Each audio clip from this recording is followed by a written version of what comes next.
What's going on, guys? We are back again. We're finally going to be talking about Transformers 1, the highly anticipated movie, I think, of the year.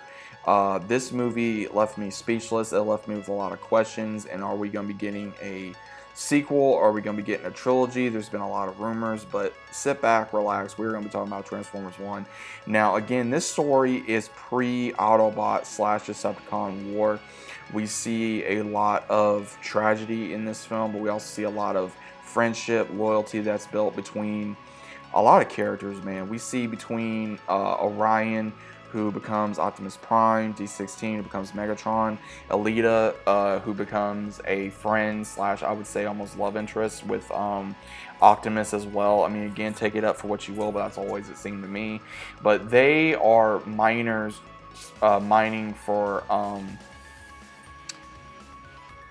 power on Cybertron between Alphatron and his fellow brethren that went for against this war. They ended up missing, and then this other character, Sentinel Prime, who has been trying to find the spark of that way he can lead these people. And when he is having all of them lead of what's going on, we see where Orion gets him and D16 to some antics, and they finally come across a pre-Bumblebee when he finally sees that there is information about Alphatron, and they go on this journey of trying to find out, like, okay, if we do this, we'll give it to Sentinel Prime, then we could be heroes, we could finally, do this and that, because Orion is wanting some type of acknowledgement and wanting to be some kind of hero. And we see where D16 just wants to do his job, and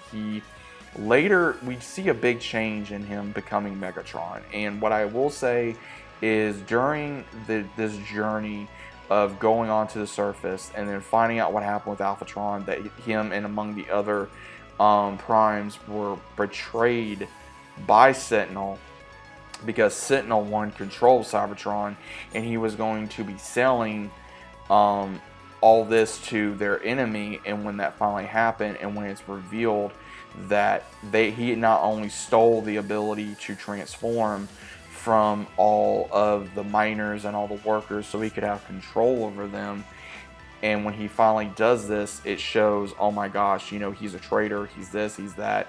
And D16, aka Megatron, just started losing it very, very slowly, and Optimus has to keep him in check. And we see where Alphatron gives them the ability to transform. They are not able to transform because, again, they were born without it because of Sentinel. And finally, they go on this journey of trying to prove that Sentinel is the enemy, that he's lied to them from the beginning. And they come across Starscream, Soundwave, among others, that were the bodyguards to the Primes, and they saw what happened, and they've been fighting Sentinel ever since. And when Starscream tries to say that, you can't do this, you can't do this, you can't do that, and then Megatron, aka D16, he challenges him and becomes almost the alpha of the group, and that's when Orion sees that his friend is slowly going insane, and how the loyalist to Sentinel even does something to where they get captured, and D16 is such a big Megatronius fan that he holds on to the emblem, and then the emblem gets imprinted on him by Sentinel, which makes him more angry. And then finally, when Optimus gathers, Orion, when he gathers help from the other Cybertronians and the rest of the guard to fight against Sentinel, that's when it's almost too late, because you see where between these two figures where Orion's telling D16, do not do this, don't kill him, and don't be like him, we're better than him. And finally he gets shot by D16, and he's like, why'd you do that? And then finally he just lets him go and says, I'm done saving you.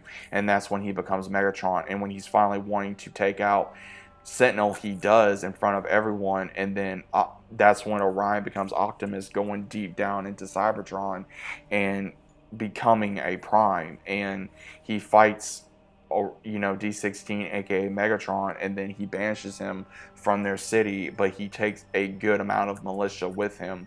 And Optimus now gives all the rest of the Cybertronians the ability to transform that they never had, because they figured out after a broadcast that they were lied to.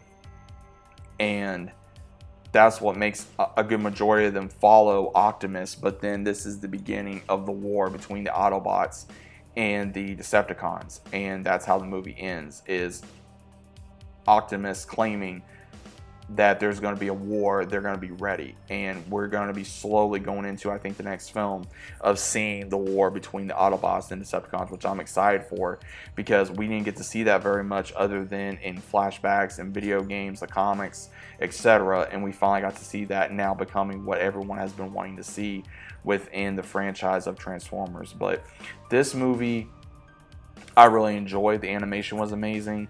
I know we did not get the original voices of Optimus and Megatron, which was fine. I think Chris Hemsworth did a very good job with Optimus.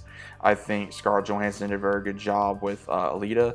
Brian Tyree Green, as Megatron. Again, I was okay with it. I'm not a big fan of his from his other movies, but I can get over it. Again, I'm a Transformers fan at the end of the day.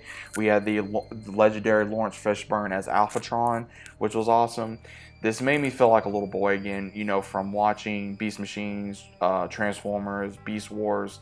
That's how I got started watching it, and it made me feel like a little boy again watching Transformers as a kid, and it really brought back that love and the respect I have for the Transformers franchise. And honestly, I think Transformers need to stay as animated, because one, I think it'll be much more enjoyable.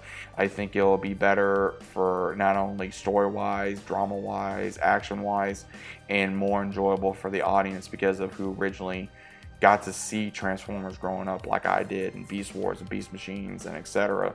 And then we had the Michael Bay films, and we had other ones do these films that went into different directions that people feel either good about or bad about, whatever your stance may be. But I think finally we can all agree at the end of the day that Transformers 1 is the beginning of a great era for Transformers fans, and be able to enjoy the story of how the war between the Autobots and Decepticons came to be, and how this legendary war became a very big downfall of the planet Cybertron, and how these two friends, almost like brothers, became mortal enemies. But what do you guys think about this? Are you guys fans of Transformers 1? Did you guys enjoy it? Did you not enjoy it? Was it good? Was it bad? Whatever. Let me know down in the comments down below. Hope you guys enjoyed. If you guys did, leave a like, subscribe to the channel, and I'm seeing you as always on the very next one.